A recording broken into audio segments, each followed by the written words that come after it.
May 13, 1945, Tongda, Burma. 0120 hours, temperature 28 degrees C, humidity oppressive. Rifleman Lakiman Garang felt the grenade land in his trench before he saw it, heard the metallic clunk of steel on packed earth, and in the fraction of a second between that sound and conscious thought, his body was already moving, already reaching for the explosive device that had landed less than 2 feet from where he crouched in the darkness. His hand closed around the German-made stick grenade, the wooden handle, smooth and familiar because he had held captured enemy grenades before, had trained on how to throw them back, had learned through months of jungle warfare that the fuse timing on Japanese grenades was inconsistent, that sometimes you had 3 seconds and sometimes you had 1, and the only way to know was to throw it immediately and hope. Grung's arm came up in a smooth arc, practiced 10,000 times in training and combat, his body turning to put maximum force behind the throw, and the grenade left his hand, traveling back toward the Japanese positions from which it had come. The explosion lit up the night sky 3 seconds later, a flash of orange and white against the black jungle canopy, and Grung was already back down in his trench, rifle ready, waiting for the next grenade, because there was always a next grenade when the Japanese attacked at night. The second grenade landed directly in the center of the trench, between Grung's feet, and this time, there was no thought at all, just reflex honed by survival instinct, his hand snatching the grenade up and hurling it away in a motion so fast it seemed simultaneous with the landing. Another explosion, farther away this time, and Grung allowed himself one breath of relief before he saw the third grenade arcing through the darkness toward his position, spinning end over end, catching starlight on its metal surface. This grenade landed just outside the trench, perhaps 18 inches beyond the lip of packed earth and sandbags that provided what little protection the position offered. Grung lunged forward, his hand reaching out into the open, his fingers closing around the grenade, and he knew immediately that he had miscalculated because the metal was hot, burning hot, which meant the fuse had been lit for longer than he had estimated, which meant he had perhaps half a second to get rid of it before it detonated. His arm came back, muscles tensing for the throw that would send the explosive back toward the enemy, and the grenade exploded in his right hand with a blast that Grung experienced not as sound but as physical force, a hammer blow that seemed to strike every part of his body simultaneously. The explosion pulverized the bones in his right hand, shredding flesh and tendon and nerve, amputating his fingers instantly and shattering his right arm from wrist to elbow. The shrapnel from the grenade's fragmentation sleeve tore through the right side of his face, embedding metal fragments in his cheek and jaw and eye socket, blinding his right eye instantly and creating wounds that would bleed profusely and continuously for the next 4 hours. His right leg took multiple impacts, shrapnel penetrating muscle and lodging against bone, creating wounds that would make standing almost impossible and walking absolutely agonizing. The blast wave threw Grung backward into the trench, and he landed hard on his back with his mutilated right arm flopping uselessly and blood already soaking through his uniform in multiple places. For perhaps 3 seconds, Grung lay in the bottom of his trench, his nervous system trying to process damage so extensive and so sudden that his brain could not immediately categorize it all. Pain arrived not as a single sensation but as multiple competing signals, his hand screaming where his hand no longer existed, his face burning where shrapnel had torn through tissue, his leg throbbing where fragments had embedded themselves in muscle, and underneath all the pain was the knowledge, instant and certain, that he was badly wounded, probably mortally wounded, that he should be evacuating to the aid station, that he needed medical attention immediately if he was going to survive the next hour. But Grung also knew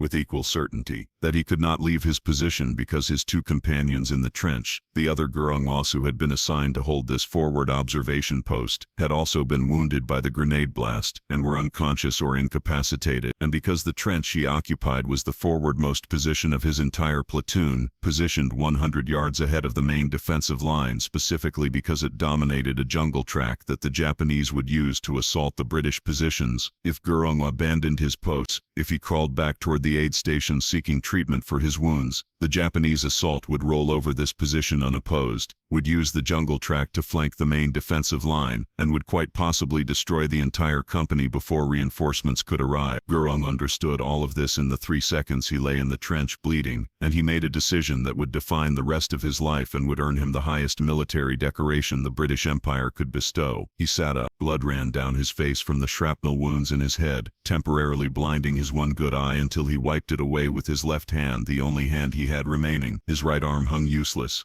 the shattered bones grinding against each other with every movement, sending fresh waves of pain through his nervous system that threatened to push him into unconsciousness. His right leg was damaged badly enough that putting weight on it produced agony so intense that Gurkha actually gasped, a sound he immediately regretted because it might have been heard by the Japanese soldiers who were even now advancing toward his position through the darkness. Gurkha reached for his rifle, a Untold 33 bolt-action rifle that every Gurkha and the British Indian Army carried, and discovered immediately the fundamental problem he would face for the next 4 hours. The Untold was designed to be operated by a soldier with 2 functional hands, one hand supporting the forestock and controlling aim, the other hand working the bolt and pulling the trigger. Gurkha had one functional hand, his left, operating a bolt-action rifle with one hand while maintaining accuracy and rate of fire would require him to develop new techniques instantly, under combat conditions, while wounded and bleeding and surrounded by enemies who outnumbered him by a factor of 200 to 1. If this kind of forgotten history makes your heart race like the battlefield itself, subscribe now and join us in reviving the war stories the world tried to forget. Gurkha propped the rifle against the sandbags that formed the front lip of his trench, angling the weapon so that it pointed generally toward the direction from which the Japanese assault would come. He worked the bolt with his left hand, chambering around, feeling the satisfying mechanical click as the bolt locked into battery. Then he brought his shattered right arm across his body, ignoring the pain that accompanied every movement, and used what remained of his right hand to steady the rifle's forestock against the sandbags. He could not grip the forestock, could not use his right hand for anything that required fine motor control, but he could use the mangled limb as a brace, as a support that would help him maintain aim while his left hand did everything else. It was awkward and painful and inefficient, but it worked well enough to allow him to fire the rifle, and firing the rifle was all that mattered, because the Japanese were coming and they needed to be killed before they reached his position. Gurkha sighted down the barrel of his Untold, his one good eye peering into the darkness, searching for targets, and he saw them, dozens of them, Japanese infantry moving through the jungle in loose tactical formation, advancing toward the British positions with the confidence of soldiers who believed they had already won this engagement. Gurkha centered his sights on the nearest Japanese soldier, a man perhaps 30 meters away, close enough that Gurkha could see the outline of his helmet and the shape of his rifle. He squeezed the trigger. The Untold fired, the report loud in the confined space of the trench, and the Japanese soldier went down. Gurkha worked the bolt, ejecting the spent cartridge and chambering a fresh round, his left hand moving automatically through the sequence of movements he had practiced 10,000 times in training. Aim, fire, work the bolt, aim, fire, work the bolt. The rhythm was slower than it would have been with 2 hands, but it was sustainable, and every shot had a purpose. Every squeeze of the trigger sent a Byte 303 round downrange toward an enemy soldier who was trying to kill him. The Japanese, realizing that the forward observation post they had assumed was destroyed or abandoned was actually still active and still dangerous, began directing concentrated fire at Gurkha's position. Rifle rounds snapped past his head, close enough that he could hear the supersonic crack of bullets passing within inches of his skull. Machine gun fire raked the sandbags that protected his trench, kicking up dirt and splinters of wood and forcing Gurkha to duck below the lip of the trench and wait for the burst to pass before rising again to return fire. Grenade after grenade arced through the darkness toward his position, and Gurkha had to duck and cover repeatedly as explosions detonated around his trench, some of them close enough that shrapnel and debris rained down on him, adding fresh wounds to the ones he had already sustained. But Gurkha did not retreat. He had made his decision, had chosen to hold this position regardless of wounds or odds or rational calculation of his chances of survival, and having made that decision he would not reconsider it every time the situation became worse. The Japanese were attacking with approximately 200 infantry, organized in multiple waves that would hit the British defensive line sequentially, preventing the defenders from concentrating their fire on any single assault wave. The forward observation post where Gurkha fought was the key to the entire defensive position, because it overlooked the jungle track that the Japanese needed to use to approach the main British line. As long as Gurkha held his post, as long as he continued to fire on Japanese soldiers attempting to use that track, the Japanese assault would be channeled and disrupted and forced to take casualties that would blunt their momentum. If Gurkha abandoned his post, the Japanese would own that jungle track, would be able to move forces into flanking positions, would quite possibly roll up the entire British defensive line before anyone could stop them. Gurkha understood this tactical reality with the clarity that comes from years of combat experience. and so he stayed in his trench and fired his rifle and did not allow himself to think about the wounds that were bleeding profusely or about the odds that were impossibly stacked against him or about the mathematical certainty that he would die in this trench if the battle continued much longer. The pain was constant and all-encompassing, not sharp and localized as pain from a single wound might be, but diffuse and total, radiating from multiple sites across his body. His right hand, or what remained of it, throbbed with every heartbeat, a rhythm of agony that served as a metronome for the battle. His face burned where shrapnel had torn through flesh, the wounds seeping blood that ran down his neck and soaked into his uniform collar. His right leg, damaged by multiple fragments, could barely support his weight, and every time he shifted position in the trench he had to bite back screams that threatened to escape his throat. But Gurkha had learned long ago that pain in combat was just information, signals from a body that was damaged but still functional, sensations that could be acknowledged and then set aside in favor of focusing on the tactical problem that needed solving. The tactical problem in this case was simple. There were approximately 200 Japanese soldiers attempting to advance through his sector. He had one rifle, one good eye, one functional hand, and perhaps 300 rounds of ammunition in the various pouches and bandoliers he carried. If he fired carefully, if he made every shot count, if he could maintain a rate of fire sufficient to disrupt the Japanese assault, he might be able to hold this position long enough for reinforcements to arrive or for the Japanese to give up and withdraw. It was not a plan that would have been approved by any tactical instructor at any military school in the world, but it was the only plan available, and so Gurkha executed it with the same methodical precision he had brought to every military task he had ever been assigned. Lakshman Gurkha had been born on December 30, 1917 in the village of Dahakani in the Tanahu district of Nepal, the son of subsistence farmers who worked land that barely produced enough food to keep the family alive. He had grown up undernourished and small, reaching adulthood at a height of 4 feet 11 inches, barely 100 pounds, dimensions that would normally have disqualified him from military service in peacetime. But when war came in 1939 and the British began expanding their forces to fight the Germans and Japanese, recruitment standards were relaxed, and in December 1940 Gurkha had enlisted in the British Indian Army, joining the 8th Gurkha Rifles, one of the most prestigious infantry regiments in the British colonial forces. The Gurkhas, Nepalese soldiers serving in the British military, had a reputation built over more than a century of combat service, a reputation for toughness and ferocity, and absolute loyalty that made them feared by every enemy they faced. The Gurkha regiments recruited from the hill tribes of Nepal, drawing on a culture that valued martial prowess and physical endurance, and the training they provided transformers and shepherds into some of the most effective infantry soldiers in the world. Gurkha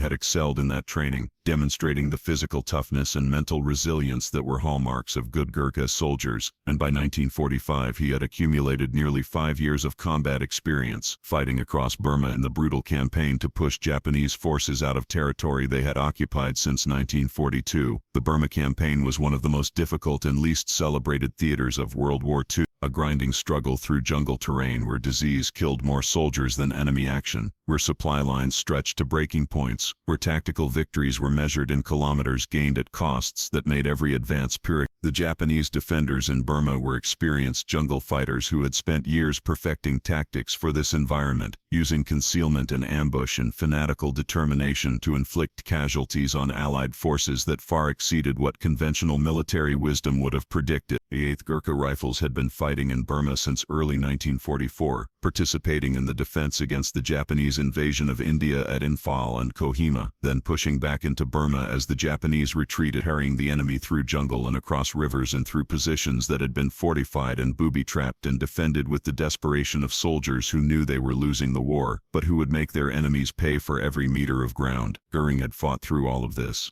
accumulating the experience and skills that would keep him alive through years of combat in conditions that killed the inexperienced within days or weeks of their first engagement. In late April 1945, the 89th Indian Brigade, of which the 4th Battalion 8th Gurkha Rifles was a part, received orders to cross the Irati River and to intercept Japanese forces that were withdrawing from positions north of the Prumtangup Road. The Japanese withdrawal was organized and deliberate, a tactical retreat designed to preserve forces for defensive battles closer to the Japanese homeland, but it was also vulnerable because retreating forces always are, strung out along roads and tracks, unable to establish strong defensive positions, vulnerable to being cut off and destroyed if Allied forces could move quickly enough to block their escape routes. The 89th Brigade moved rapidly, crossing the Irati and swinging north to position itself across the expected Japanese withdrawal route. By May 9, the brigade had made contact with retreating Japanese forces, and fierce fighting developed as the Japanese attempted to break through the British blocking positions. The fighting was close quarters and brutal, the kind of combat where soldiers could see their enemies' faces, where battles were decided by small unit tactics and individual courage, rather than by artillery or air support. 2 companies of the 4th Battalion 8th Gurkhas, B Company and C Company, were positioned to block a Japanese withdrawal route near the village of Tongda on the west bank of a river. When the Japanese arrived in force, the 2 Gurkha companies found themselves surrounded, their communication lines cut, facing Japanese forces that outnumbered them significantly and that were desperate to break through the British positions and escape the Allied encirclement. Gurkhan's platoon was assigned to hold a section of the defensive perimeter that included a forward observation post positioned approximately 100 yards ahead of the main line. The observation post was a simple trench dug into a low rise that overlooked a jungle track, the kind of position that infantry units establish when they need early warning of enemy movement and fields of fire to interdict that movement. The position was dangerous because it was isolated, cut off from mutual support with other positions, vulnerable to being surrounded and overrun if the enemy attacked in force, but it was also crucial because it dominated the jungle track, and any Japanese force attempting to use that track to flank the main defensive line would have to pass directly in front of the observation post under fire. Gurung and 2 other Gurkhas were assigned to man the post during the night of May 12-13, told to watch for Japanese movement, to report any enemy activity and to hold the position until relieved or until ordered to withdraw. It was a routine assignment, the kind of duty that infantry soldiers draw regularly, and Gurung settled into the trench with the practiced efficiency of someone who had spent thousands of hours in similar positions during 5 years of war. He checked his ammunition, ensuring his pouches were full and his bandoliers were properly arranged for quick access. He test-fired his rifle to confirm it was functioning properly, the single shot echoing across the jungle and then fading into the ambient sounds of insects and nightbirds. He arranged his position in the trench to provide maximum cover, while still allowing him to observe the jungle track and to bring fire to bear quickly if targets appeared. And then he waited, because waiting was what soldiers did more than anything else, waiting for orders or for enemies or for something to happen that would require a response. The Japanese attack began at 0:20 hours on May 13, announced not by any obvious signal but by the absence of jungle sounds that always preceded enemy movement, a silence that experienced soldiers learned to recognize as warning that humans were moving through terrain where they did not belong. Gurung heard the silence, recognized what it meant, and was already bringing his rifle up and searching for targets when the first grenade came arcing through the darkness toward his position.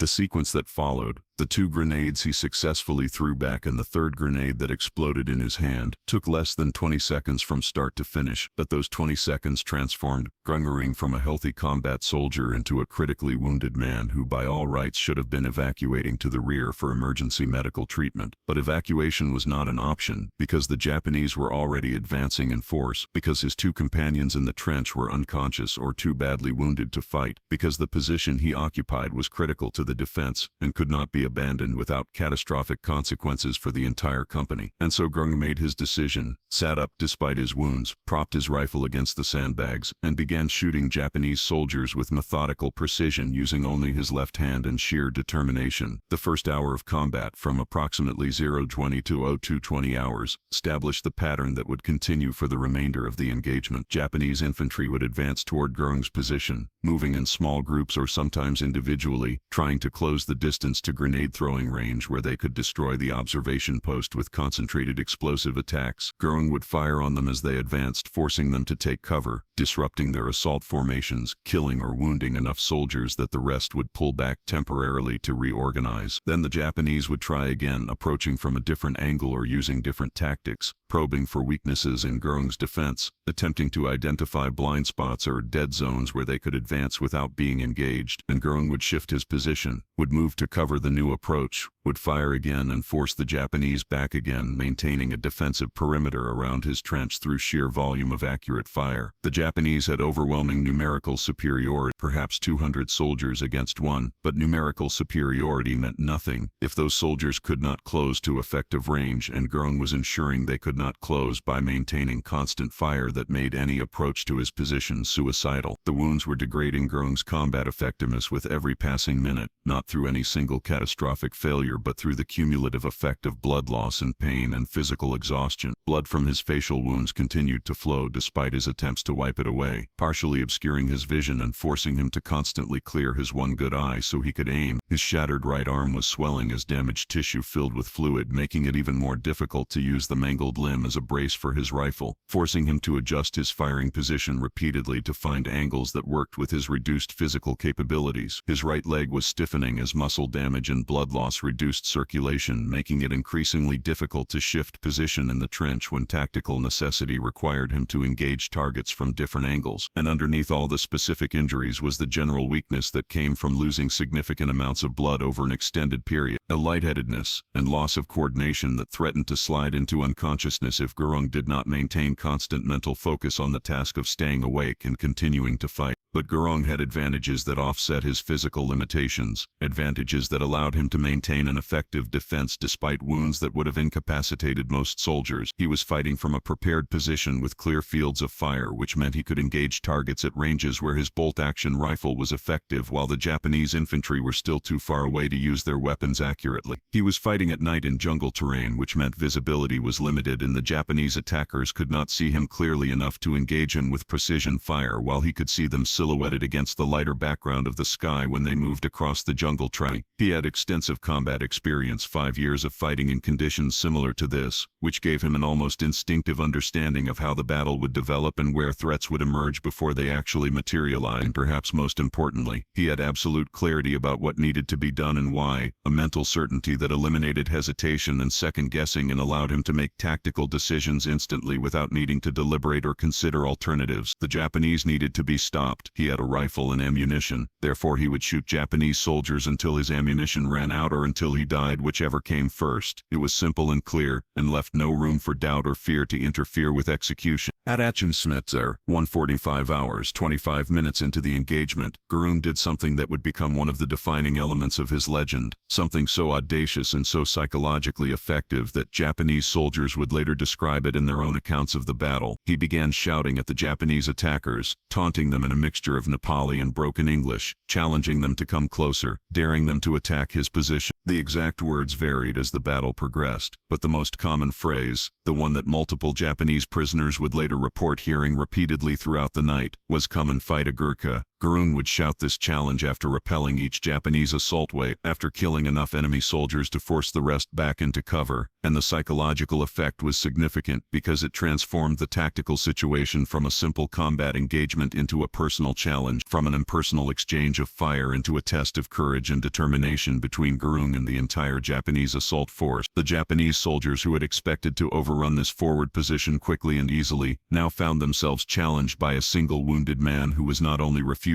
to retreat, but was actively insulting them and questioning their courage. The effect on morale was exactly what Gurung intended. Rather than advancing with the confidence of soldiers who outnumbered their enemy 200 to 1, the Japanese began approaching Gurung's position with caution and hesitation, moving more slowly, taking more cover, expending more time and energy to advance each meter, all of which reduced their effectiveness and gave Gurung more opportunities to engage them before they could close to effective range. If you were a Japanese soldier that night hearing a wounded man shouting challenges from a trench you've been ordered to take, knowing he's already held off multiple assault waves, would you charge forward or would you hesitate? Comment: I would try. The second hour of combat, from approximately 02:03:20 hours, saw the Japanese change their tactics in response to Gurung's effective defense of his position. Rather than continuing to assault frontally along the jungle track that Gurung's trench dominated, the Japanese began attempting to flank the position, moving through the jungle on either side of the track and trying to approach the trench from angles where Gurung's field of fire was limited. This tactical adjustment was sound and should have succeeded, because a single soldier in a fixed position cannot effectively cover multiple approach routes simultaneously, and flanking attacks are specifically designed to exploit this limitation. But Gurung had anticipated this adjustment and had prepared for it by positioning himself in the trench in a way that gave him reasonable fields of fire in multiple directions, not perfect coverage but enough that he could engage targets approaching from the flanks with acceptable effectiveness. When Japanese soldiers began moving through the jungle to his left, Gurung shifted his position, swung his rifle to cover that approach and fired on the soldiers he could see or hear moving through the undergrowth. When the Japanese tried the same maneuver on his right, Gurung shifted again, engaged those targets, forced them back into cover or killed them outright. The process was exhausting because it required constant movement and readjustment, and every movement sent fresh waves of pain through Gurung's wounded body. But the alternative was allowing the Japanese to flank his position and destroy him from close range, and that was not acceptable. The ammunition situation was becoming a concern by the end of the second hour. Gurung had started the engagement with approximately 300 rounds of .33 ammunition, distributed between the magazine pouches on his belt and the bandoliers he wore across his chest. He had been firing at a rate of perhaps 10 to 15 rounds per assault wave, with multiple assault waves per hour, which meant he was consuming ammunition at a rate of perhaps 50 to 75 rounds per hour. By 0320 hours, 2 hours into the engagement, he had probably fired somewhere between 100 and 150 rounds, which meant he had between 150 and 200 rounds remaining, enough for perhaps another 2 to 3 hours of combat at current consumption rates. But ammunition conservation was always a balance between maintaining rate of fire sufficient to suppress enemy attacks and husbanding resources for battles yet to come. And Gurung had no way of knowing how long this engagement would continue or whether reinforcements would arrive before his ammunition ran out. So he began to be more selective about his targets, firing only when he had a clear shot at an enemy soldier who posed an immediate threat, forcing himself to pass up shots that would have been tactically useful but not absolutely necessary, stretching his remaining ammunition as far as it would go. The Japanese, frustrated by their inability to overrun a single wounded soldier in an isolated position, began employing more aggressive tactics in the third hour of combat. From approximately 03, they increased the volume of suppressive fire directed at Gurung's position, using machine guns and rifles to keep his head down while assault teams attempted to close the distance under cover of that fire. They began using grenades more systematically, attempting to saturate his position with explosive attacks that would force him to stay deep in his trench where he could not effectively return fire. They brought up what appeared to be a light mortar or grenade launcher, weapons that could deliver explosive projectiles with greater range and accuracy than hand-thrown grenades, and began walking fire across Gurung's position in an attempt to score a direct hit that would kill or seriously wound him. All of these tactics were sound and should have succeeded against a single defender who was already wounded and isolated, but they all required the Japanese to expose themselves to Gurung's fire at some point in the execution, and every time they exposed themselves, Gurung shot at them, forcing them back into cover, disrupting their attacks before they could build momentum. The mortar or grenade launcher was particularly dangerous because it allowed the Japanese to attack Gurung's position from cover, without exposing the weapon crew to direct fire. Gurung could hear the distinctive thump of the weapon firing, could track the trajectory of the projectiles as they arced through the darkness toward his position, could do nothing but hunker down in his trench and hope that the incoming rounds would miss, or that the sandbags and earth that protected his position would absorb most of the blast and shrapnel. Several rounds landed close enough that Gurung was showered with dirt and debris, close enough that the blast wave physically rattled his teeth and left his ears ringing, but none scored direct hits on his trench, and after perhaps 15 minutes of intermittent fire, the weapon went silent, either because the crew had expended their available ammunition, or because they had been killed by fire from the main British defensive line, or because they had decided that indirect fire was not effective against a trench and had moved on to other targets. Gurung never learned which explanation was correct, but he was grateful for the weapon's silence because the incoming fire had been genuinely terrifying in a way that direct infantry assaults were not, because there was nothing he could do to defend against indirect fire except endure it and hope to survive, and being helpless in combat was a feeling that Gurung hated more than he hated the pain from his wounds or the exhaustion from hours of constant fighting. The fourth hour, from approximately 04 to 0520 hours, was when Gurung came closest to losing consciousness and abandoning his position through physical failure rather than tactical defeat. The blood loss from multiple wounds had continued throughout the battle, not arterial bleeding that would have killed him quickly, but steady seepage from dozens of shrapnel wounds that individually were not life-threatening, but cumulatively were draining his body of the blood volume needed to maintain consciousness and physical function. Gurung could feel himself weakening, could feel his vision narrowing and darkening at the edges, could feel his hands becoming clumsy and uncoordinated as his brain struggled to maintain function with inadequate oxygen supply. He knew the symptoms of hypovolemic shock, had seen them in wounded soldiers during previous battles, knew that if he did not get medical treatment soon he would pass out and quite possibly die from blood loss, even if the Cherrives never overran his position. But medical treatment required leaving his trench and withdrawing to the aid station, and leaving his position meant abandoning the defense, meant allowing the Japanese to use the jungle track unopposed, meant quite possibly dooming his entire company to destruction. So Gurung did not leave. He forced himself to remain conscious through sheer willpower, biting the inside of his cheek until he tasted blood,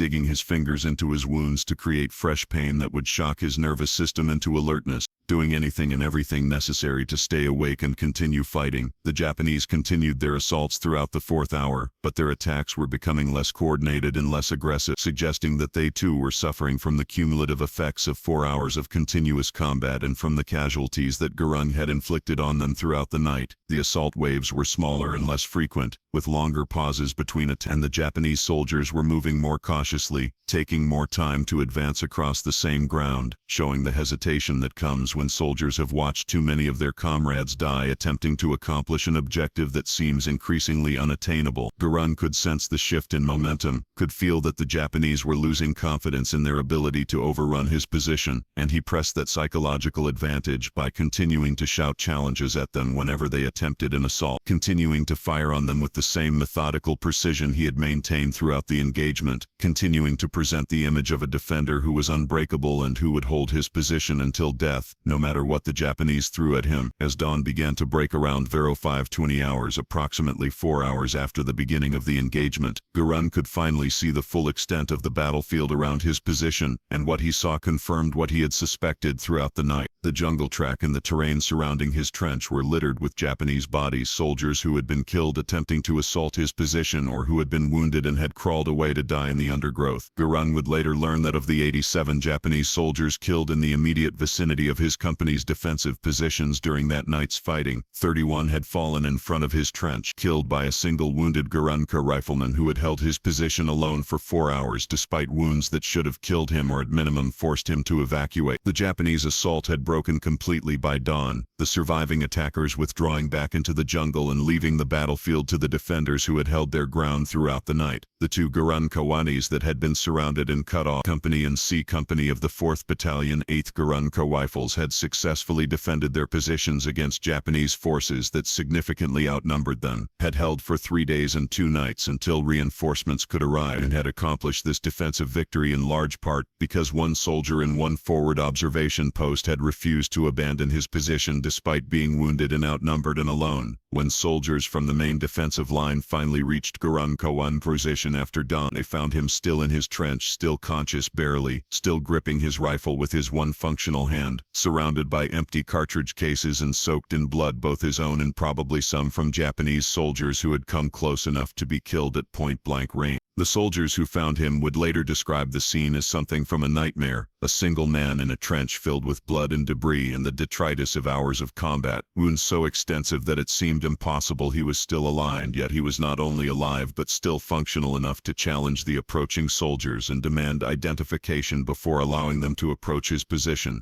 Gurkha was evacuated immediately to the battalion aid station, where a medical officer examined his wounds and expressed astonishment that Gurkha had survived at all, much less continued fighting for 4 hours with injuries that included the traumatic amputation of his right hand, extensive facial lacerations including the loss of his right eye, multiple shrapnel wounds across his body, and blood loss severe enough that he required immediate transfusion to prevent him from dying of shock. The medical treatment that saved Gurkha's life was crude by modern standards, but effective within the limitations of battlefield medicine in 1945. The medical officer cleaned and debrided the wounds as best he could given the conditions, removing shrapnel fragments that were easily accessible and leaving embedded fragments that would require surgical facilities to extract safely. He ligated bleeding vessels to stop the hemorrhaging that had been slowly killing Gurkha throughout the night. He administered sulfa powder as a primitive antibiotic to prevent infection in wounds that had been contaminated by dirt and debris during hours of combat. He injected morphine to control pain that Gurkha had been enduring without any pharmacological assistance for the entire engagement, and he arranged for Gurkha to be evacuated to a field hospital where surgical facilities were available to address injuries that exceeded what could be treated at the aid station level. Gurkha was transferred by ambulance and then by field hospital and then eventually to a base hospital in India where surgeons performed the procedures necessary to save his life and to preserve as much function as possible given the extent of his injuries. His right hand could not be saved because the damage was too extensive and because infection had already set in by the time he reached surgical facilities.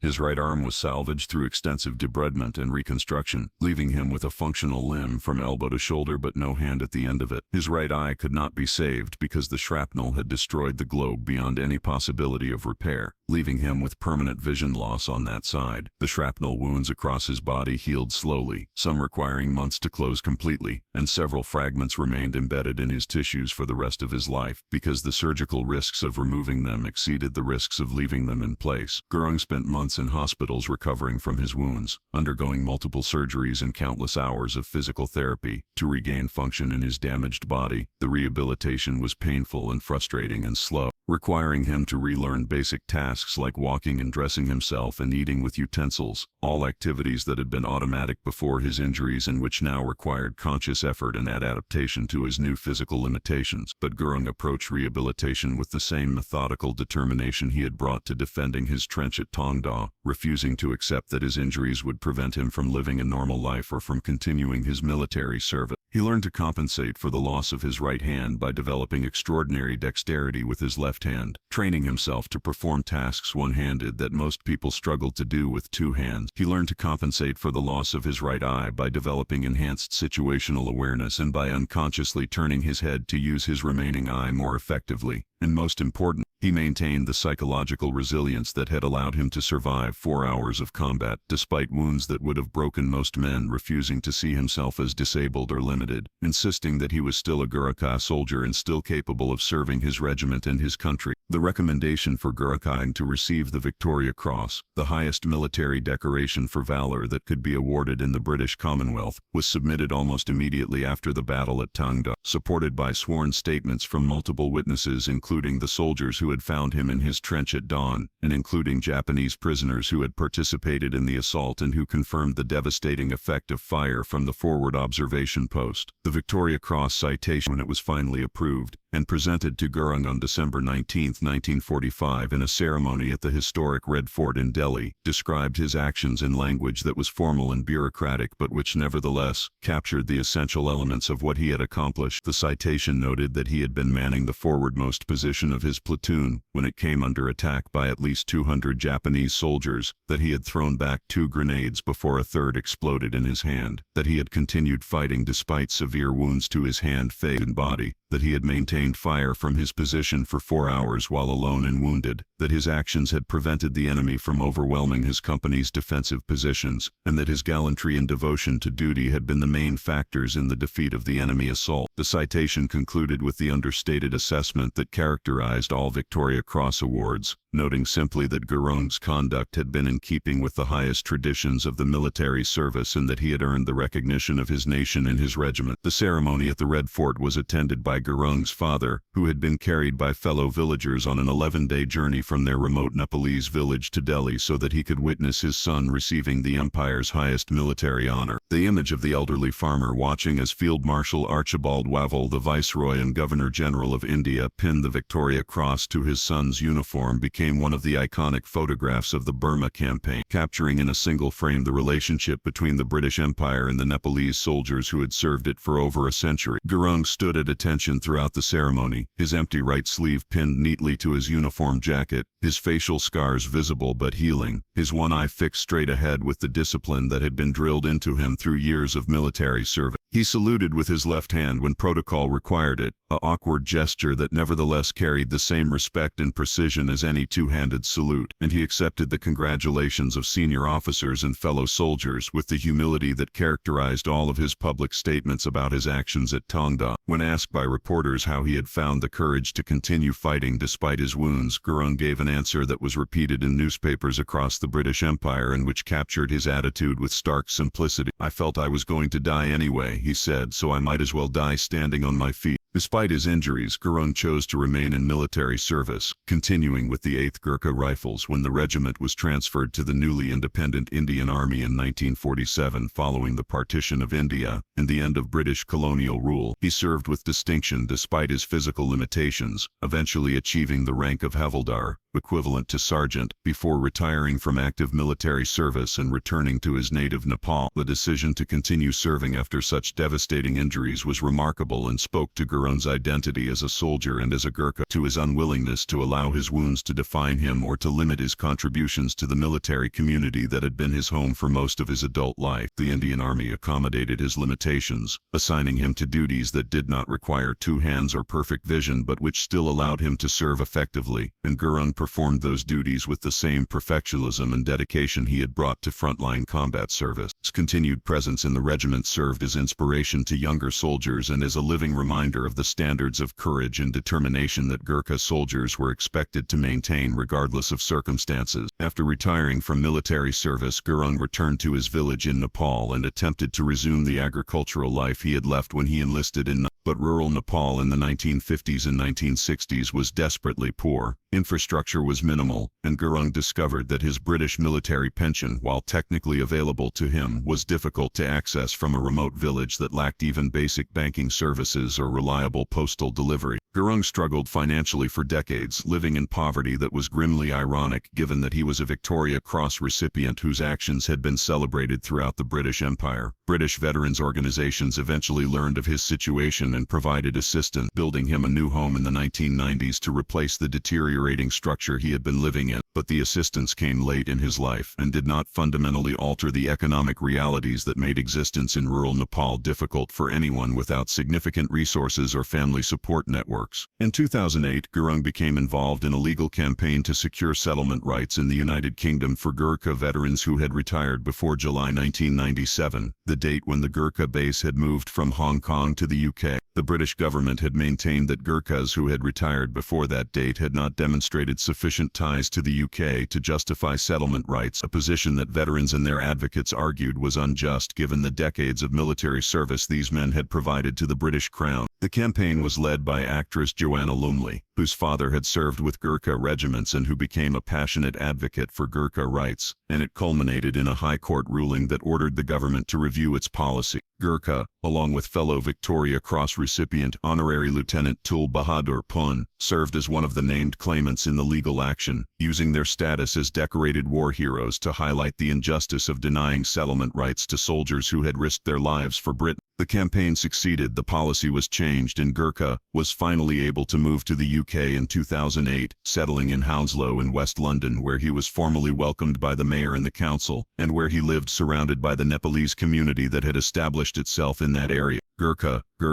final years in Hounslow were marked by recognition and respect that had been largely absent during his decades in Nepal. He attended remembrance ceremonies and veterans events, wearing his Victoria Cross and his other decorations proudly, speaking to younger generations about his experiences during the war and about the traditions of the Gurkha regiments. He was made a freeman of the borough of Hounslow, an honor that recognized his military service and his symbolic importance to the Nepalese community in Britain. He became honorary vice president of the Chiswick branch of the Royal British Legion, connecting with other veterans and participating in the veteran community that had become such an important part of British civil society. But his health was declining, weakened by decades of poverty and by the long-term effects of the wounds he had sustained in 1945, and in November 2010 he was admitted to Charing Cross Hospital suffering from pneumonia. Despite treatment, his condition deteriorated, and Lakshman Gurung died on December 12, 2010 at the age of 92, surrounded by his second wife Manmaya and his 5 children. His funeral, held on December 22, 2010 at Hounslow Civic Centre, was attended by hundreds of people including senior military officers, government officials, fellow veterans and members of the Nepalese community who came to pay respects to a man whose courage had become legendary within their culture. The Victoria Cross that Gurung earned at Tongdaw is currently held by the 4th Battalion, 8th Gurkha Rifles in India, displayed alongside other regimental honors and decorations as part of the unit's history and tradition. The medal serves as a tangible reminder of what one soldier can accomplish when courage and determination and refusal to accept defeat are combined with tactical skill and physical toughness, and a willingness to sacrifice everything for mission and comrades. But the medal itself, impressive as it is, captures only a fraction of what Gurung's stand at Tongdaw represented and why his story continues to resonate decades after the battle occurred. Gurung's 4-hour defense of his observation post was not exceptional because he killed 31 enemy soldiers, though that achievement alone would mark him as an extraordinarily effective combat soldier. It was not exceptional because he fought despite being wounded, though many soldiers have continued fighting while injured and deserved recognition for doing so. It was exceptional because Gurkha made a conscious decision, in the seconds after the grenade exploded in his hand, that he would hold his position regardless of wounds or pain or odds, and having made that decision, he executed it with such methodical determination that he transformed what should have been a brief footnote in the battle into the action that prevented the Japanese from achieving their tactical objective. The psychological dimension of what Gurkha accomplished is perhaps more significant than the purely tactical dimension, and it is this psychological aspect that makes his story relevant far beyond the specific context of World War II infantry combat. Gurkha was not immune to fear or pain or the instinct for self-preservation that keeps most people alive in dangerous situations. He felt all of those things, experienced them with the same intensity that any human would experience them when wounded and facing overwhelming odds. What distinguished Gurkha was his ability to acknowledge those feelings, to recognize them as real and valid, and then to set them aside in favor of focusing on what needed to be done regardless of how he felt about it. This kind of psychological discipline, the ability to separate emotion from action and to continue executing necessary tasks despite experiencing intense negative emotions, is extraordinarily rare and is characteristic of individuals who perform at exceptional levels in high-stress environments. Soldiers, emergency responders, medical professionals in trauma situations, athletes competing at elite levels. All of these groups include individuals who have developed this capacity to function effectively despite fear or pain or exhaustions, but few develop it to the degree that Gurkha demonstrated during his 4-hour stand. Modern military psychology recognizes that this capacity for sustained performance under extreme stress is not simply a matter of innate toughness or natural courage, but is the product of specific psychological skills that can be identified, trained, and developed. Gurkha's ability to maintain focus on his tactical objectives despite catastrophic wounds reflected skills that he had developed through 5 years of combat experience, skills including situational awareness that allowed him to track multiple threats simultaneously, decision-making under pressure that allowed him to prioritize actions effectively, emotional regulation that prevented panic or despair from interfering with execution, and what psychologists now call task-positive orientation, the ability to maintain focus on accomplishing specific tasks rather than dwelling on circumstances or outcomes. These skills had been trained through thousands of hours of combat and training, had been refined through repeated exposure to danger and stress, and had become so deeply ingrained that Gurkha could access them automatically even when wounded and exhausted, and facing odds that would have paralyzed most people with fear. But the psychological skills that made Gurkha effective in combat also created challenges for him in peacetime. Challenges that he struggled with for the rest of his life and which he was reluctant to discuss publicly because discussing psychological struggles carried stigma that many veterans of his generation were unwilling to accept. The same capacity for emotional suppression that allowed Gurkha to continue fighting despite pain and fear also made it difficult for him to process traumatic experiences after combat ended, leading to what modern clinicians would recognize as post-traumatic stress symptoms including nightmare, hypervigilance, emotional numbing, and difficulty forming close relationships. The same laser focus on mission accomplishment that made Gurkha an effective soldier also made it difficult for him to find meaning and purpose in civilian life where the missions were less clear and the consequences of success or failure were less immediate. Gurkha rarely discussed these struggles publicly, maintaining the stoic demeanor that was expected of Gurkha soldiers and that characterized his generation's approach to psychological difficulty. But family members and friends would later report that he struggled with memories of combat and with feelings of disconnection from civilian society that never fully resolved despite decades of attempting to reintegrate into peacetime life. The story of Lacham and Gurkha's stand at Tongdo has been told and retold within military communities for decades, used as an example in leadership training courses, studied in military academies as a case study in individual courage and tactical effectiveness, commemorated in regimental histories and veterans organizations as one of the defining moments of Gurkha's military service during World War II. But the story deserves to be more widely known beyond military audiences, because it illustrates principles about human behavior under extreme stress that have relevance far beyond battlefield context. Gurkha's decision to hold his position despite wounds that should have forced him to evacuate was not made because he was superhuman or because he did not feel pain or fear. It was made because he understood clearly what needed to be done, assessed his capabilities honestly, determined that he was still capable of accomplishing the mission despite his wounds, and then executed that mission with methodical precision until it was complete. This kind of clear-eyed assessment of circumstances and capabilities, this refusal to allow circumstances to dictate outcomes, this determination to accomplish necessary tasks regardless of difficulty or discomfort. These are qualities that have application in any context where individuals face challenges that seem overwhelming and where the easiest path would be to give up or withdraw or defer to others. The battlefield where Göring made his stand is not marked by any memorial or historical marker. Unlike the carefully preserved sites where famous Western battles occurred, the village of Tong Da in Burma, now Myanmar, is remote and difficult to access, and the specific location of Göring's trench has been reclaimed by jungle and is indistinguishable from the surrounding terrain. The jungle tract that Göring's position dominated has long since disappeared, overgrown by vegetation that erases human presence within years in the humid tropical climate. There are no monuments or plaques, no markers to indicate that this unremarkable piece of jungle was once the scene of 4 hours of continuous combat between one wounded soldier and 200 attacking infantry. But the absence of physical memorials does not diminish the significance of what occurred there, and perhaps there is something appropriate about the fact that the battlefield has returned to jungle and left no trace, because Göring's legacy is not in the physical location where he fought, but in the example he set, and in the inspiration that example provides to people facing their own battles in contexts far removed from World War II infantry combat. In the end, the story of Lakhiman Göring is a story about what one person can accomplish when determination and skill and absolute refusal to accept defeat are combined with clear understanding of what needs to be done and why it matters. Göring did not set out to become a hero or to perform an action that would be studied and commemorated for generations. He was assigned to man an observation post. He performed that duty with the professionalism expected of Göring soldiers, and when circumstances changed catastrophically, he adapted and continued performing his duty using whatever capabilities he still possessed. The fact that his adaptation required him to fight for 4 hours with one hand while bleeding from multiple wounds and facing odds of 200 to 1 was simply the circumstance he found himself in, and he dealt with that circumstance the way he had dealt with every other challenge he had faced during 5 years of war, with methodical determination and refusal to consider failure as an option. Wars are won by industrial capacity and strategic planning and technological superiority and all the large-scale factors that historians emphasize when analyzing campaigns, but wars are also won by individual soldiers in individual moments making decisions that seem small at the time, but which have consequences that ripple outward in ways no one can predict. Göring's decision to remain in his trench and continue fighting was one of those moments, and the fact that he survived to receive recognition for his actions should not obscure the more important truth that he was willing to die in that trench if necessary to accomplish his mission, and that willingness multiplied across millions of soldiers in thousands of battles is ultimately what determines outcomes in war regardless of what the generals plan or what the politicians decree.